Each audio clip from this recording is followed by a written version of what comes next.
लीजिए सुनिए किशोरीलाल गोस्वामी के लिखे उपन्यास खूनी औरत का साथ खून का 12वां परिच्छेद हवालात मेरी यानी समीर गोस्वामी की आवाज में। बाहर आने पर मैंने क्या देखा कि मेरी गाड़ी में मेरे ही दो बैल जुते हुए हैं। वे मुझे देखते ही मारे आनंद के गर्दन हिलाने लगे। मैंने उन दोनों बैलों की पीठ थपथपाई और गाड़ी पर सवार हो गई। फिर रास अपने हाथ में लेकर मैंने एक ओर को कूच किया। जिस समय मैंने गाड़ी हाँकी थी उस समय पौ फट चुकी थी और झुटपुट हो आया था। बस उसी उषा काल में मैंने यात्रा की और आध घंटे में अपने गांव के बाहर में जा पहुंची। उस समय गांव में चारों ओर सन्नाटा छाया हुआ था और रास्ते में मुझे कोई भी नहीं मिला था। ये देख मैं गंगा किनारे पहुंची। फिर गाड़ी से उतरकर मैंने गंगा स्नान किया और 3 अंजुल जल अपने पिता के लिए दिया। फिर मैं 1 घंटे तक वहीं बैठी हुई अपने पिता के लिए खूब रोई। इतने में जब मेरी वो गीली धोती सूख गई तब मैंने वो गाड़ी दूसरे गांव की ओर बढ़ाई। जिधर मैंने गाड़ी बढ़ाई थी वो गांव मेरे गांव से 3-4 कोस दूर था और उसमें एक पुलिस की चौकी थी। उसी चौकी पर मैं जाया चाहती थी। सो 10 बजते बजते मैं उस चौकी पर पहुंच गई और गाड़ी से उतरकर एक गांव के चौकीदार से यों पूछने लगी कि थानेदार कहाँ है। मेरी बात सुन और मुझे सिर से पैर तक खूब अच्छी तरह घूर कर उस बदजात चौकीदार ने मुस्कुराकर यों कहा, आए जान साहिबा, तुम किस गांव को उजाड़ कर इस वीराने को आबाद करने आई हो। उस हरामजादे की ऐसी बातचीत सुनकर ये मैं समझ गई कि ये मुआ बड़ा पाजी मुसलमान है।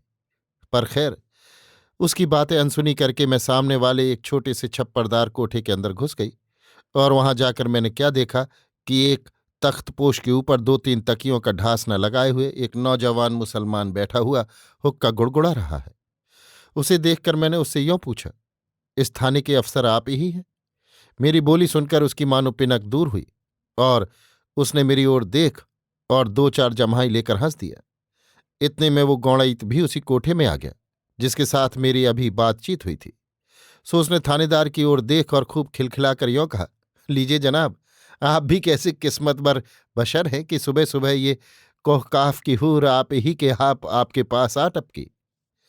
इस मुँहे चौकीदार की वैसी बात सुनकर थानेदार खूब कहकहा लगाकर हंस पड़ा और बोला, अजी मियाँ, तो इसमें ताज्जुब की क्या बात हुई। बकौल शख्से की शक्कर खोरे को शक्कर और मूंजी साले को टक्कर मिला ही करती है। उसी तरह मुझे भी आज ही मिस्री की डली दस्तयाब हुई।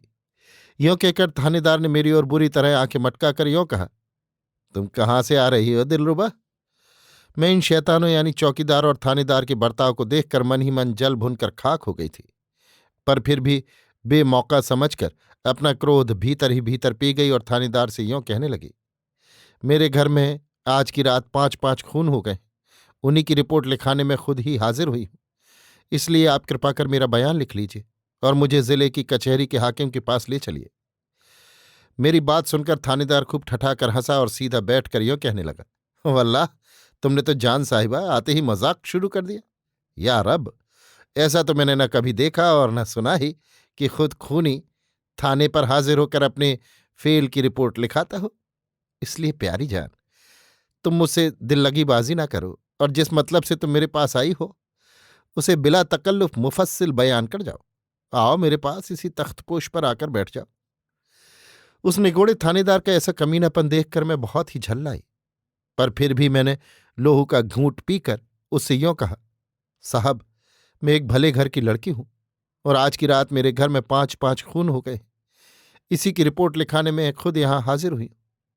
इसलिए पहले आप मेरा इजहार लिख लें, फिर मेरे घर जाकर उन 5 लाशों का मुलाहिजा करें। बस अब मुझे छुट्टी दें तो मैं भी वहां पहुंच जाऊं। मेरी बात सुनकर उन चौकीदार और थानेदार साहबों के होश व हवास दुरुस्त हो गए और थानेदार ने मेरी ओर तिरछी चितवन से तककर यों कहा, वल्लाह, तुम्हारी तो सभी बातें एक अजीबोगरीब पहेली नजर आती हैं। अजीबी, कहीं भले घर की लड़कियां भी खून खराबा किया करती हैं। मैं बोली, ये किसने कहा कि मैंने ये खून किए हैं। आप पहले मेरा बयान लिख लें, फिर उस खून की जांच करें और मुझे हुक्म दें तो मैं अपने घर वापस जाऊं। इस पर उस चौकीदार ने कहा, थानेदार साहब, ये तो बड़ा मजेदार मामला नजर आता है।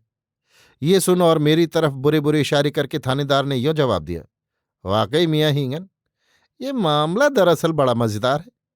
यों कहकर उस पाजी ने मेरी ओर बहुत ही बुरी तरह घूर कर और हंसकर कहा, अच्छा जानी, तुम्हारा नाम क्या है? उस बदमाश की बदमाशियों पर ख्याल न कर और नीची आंखें करके मैंने यों कहा, मेरा नाम दुलारी है। ये सुनकर उसने एक कहा लगाया और यों कहा, अल्लाह प्यारी, तुम्हारा नाम तो निहायत मौजू है। वाकई तुम सिर्फ दुलारी ही नहीं हो, बल्कि मेरी दुलारी हो। क्यों, अब आया तुम्हारी समझ के अंदर? उस मुए की ऐसी बातें सुनकर मैं बहुत ही कुड़बुड़ाई, किंतु लाचार थी। हाँ, इतना मैंने मन ही मन जरूर समझ लिया था कि यहां आकर मैंने अच्छा काम नहीं किया। मैं मन ही मन इसी बात पर गौर कर रही थी कि उसने मुझसे फिर यों कहा, लो सुनो, और मेरी ओर देखकर उस खून के बारे में सारा मुफस्सिल हाल कह जाओ। ये सुनकर मैंने उस खून का सारा हाल कह सुनाया। ये सुनकर थानेदार ने उठकर मुझे तो जबरदस्ती एक कोठरी में बंद कर दिया और 2 चौकीदारों को मेरे पहरे पर मुकर्रर करके हींगन चौकीदार के साथ मेरी ही गाड़ी पर चढ़कर मेरे गांव की तरफ कूच किया। अभी आप सुन रहे थे किशोरीलाल गोस्वामी के लिखे उपन्यास खूनी औरत का साथ खून का 12वां परिच्छेद, हवालात, मेरी यानी समीर गोस्वामी की आवाज में।